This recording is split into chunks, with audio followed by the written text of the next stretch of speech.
Praise the Lord. Welcome to Telugu audio Bible. 32వ కీర్తన. దావీదు కీర్తన. దైవ ధ్యానము. తన అతిక్రమములకు పరిహారము నొందినవాడు, తన పాపమునకు ప్రాయశ్చిత్తము నొందినవాడు ధన్యుడు.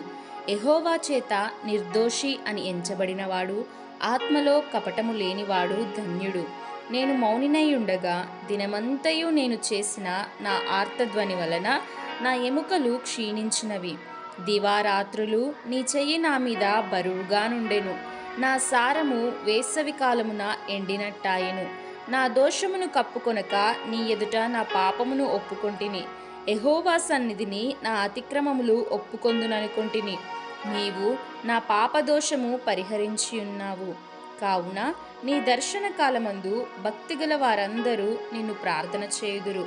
విస్తార జలప్రవాహములు పొరలివచ్చినను నిశ్చయముగా అవి వారి మీదికి రావు. నా దాగుచోటు నీవే. శ్రమలో నుండి నీవు నన్ను రక్షించెదవు. విమోచన గానములతో నీవు నన్ను ఆవరించెదవు. నీకు ఉపదేశము చేసెదను. నీవు నడవవలసిన మార్గమును నీకు బోధించెదను. నీ మీద దృష్టియుంచి నీకు ఆలోచన చెప్పెదను.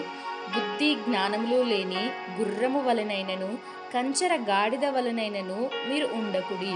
అవి నీ దగ్గరకు తేబడినట్లు వాటి నోరు వారుతోనూ కళ్ళెముతోనూ బిగింపవలెను. భక్తిహీనులకు అనేక వేదనలు కలుగుచున్నవి. యెహోవా యందు నమ్మికయుంచు వానిని కృప ఆవరించుచున్నది. నీతిమంతులారా, యెహోవాను బట్టి సంతోషించుడి, ఉల్లసించుడి.